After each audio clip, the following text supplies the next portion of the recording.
En el siglo XI se intensificaron las peregrinaciones a los lugares sagrados de la cristiandad,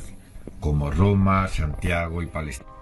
La meta más ansiada del peregrino era llegar a Jerusalén para postrarse ante el Santo Sepulcro, donde se creía que se depositó el cuerpo de Jesús.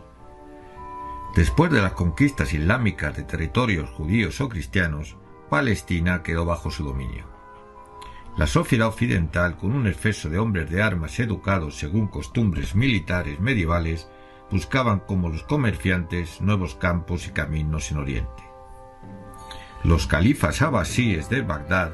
no tuvieron inconveniente en respetar y favorecer las peregrinaciones cristianas a los territorios por ellos controlados, y les proporcionaban las facilidades precisas para estimular su presencia, consiguiendo unos ingresos y beneficios de este trasiego de peregrinos. Después, los turcos selúcidas, conocidos fanáticos e intolerantes, se apoderarían de la región. A Occidente llegaron noticias de las calamidades y sufrimientos de los peregrinos, que además exageraron intencionadamente. Europa fue arrastrada a una guerra con apariencia de santa, bajo la que subyacían intereses geoestratégicos para la economía europea. Comienzan así las cruzadas, con su carga de indulgencias y una gran participación de hombres de armas, especialmente franceses. El 15 de julio de 1099 tomaron tras un cruento asedio la ciudad santa de Jerusalén. La victoria fue acompañada de un deshonroso comportamiento que sucedió entre musulmanes y judíos. El camino a Jerusalén quedaba así expedito y el territorio organizado en un reino latino, siendo el primer rey Godofredo de Lorena, elegido el mismo 22 de julio, cambiando este título por el de defensor del Santo Sepulcro.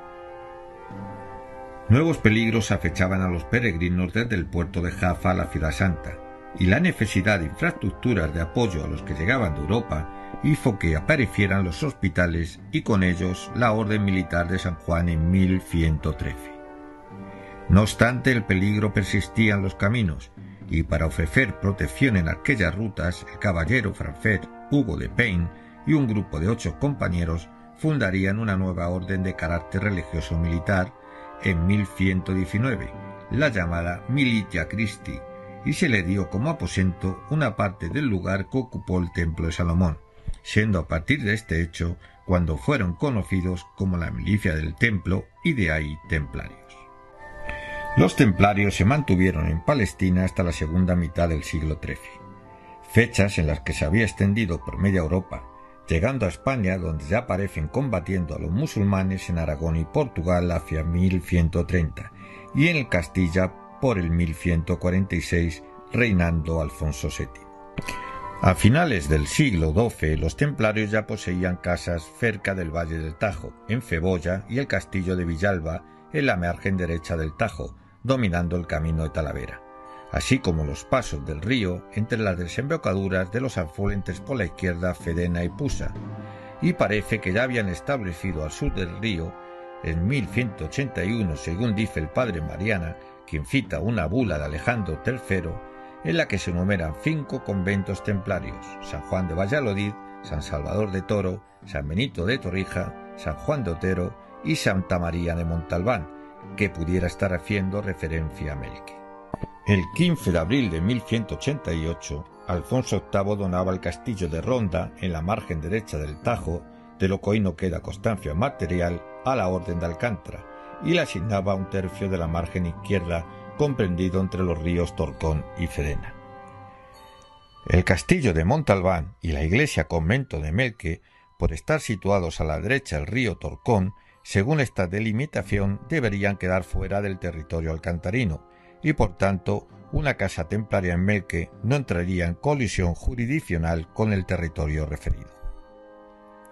Pero en 1195, Alfonso VIII despoja estos dormiños a la Orden de Alcántara y los entrega a la pequeña Orden de Santa María de Montegaulio. En Dos Hermanas, entre 1188 y 1210, se estableció una población documentada en el diploma de cesión como aldea de Montalbán, es decir, situada en el territorio que fue sucesivamente de la Orden de Alcántara, posteriormente de Montegaudio y más tarde del Temple hasta la donación a Teller de Meneses. Los Anales de Alcántara recogen un episodio bélico tardío en Dos Hermanas. En 1237 la Orden de Alcántara demanda a los templarios la posesión de Ronda, por considerar su estancia una ocupación ilegítima, apoyándose en una sentencia favorable de 1240 que obliga al Temple a devolver el castillo de aquel lugar. No solo se negaron, sino que una tropa templaria comandada por Fray Miguel y Fray Pela Muniz hicieron frente a los alcantarinos, a quienes derrotaron causándoles numerosas bajas. Estos, en venganza, incendiaron y saquearon la granja de Melque. Avisadas las guarniciones templarias de Montalbán y Ronda, persiguieron a los saqueadores y les dieron alcance en el arroyo de Merlín, junto al castillo de Dos Hermanas, donde les infligieron un duro castigo que valió a los templarios una pena de excomunión en la persona de su maestre, quien por contar con el apoyo del arzobispo de Santiago no se llegó a ejecutar. Cerca encontraremos también Malamoneda, un despoblado donde las leyendas nacen desde lo profundo de su historia que acentúan más el carácter misterioso. Entre ellas existe una donde se habla que describe que la presencia de una granja templaria es más que probable. Esta leyenda, que debemos situar en unas fechas cercanas a la población por la orden del Temple del territorio de Montalbán, refiere que los templarios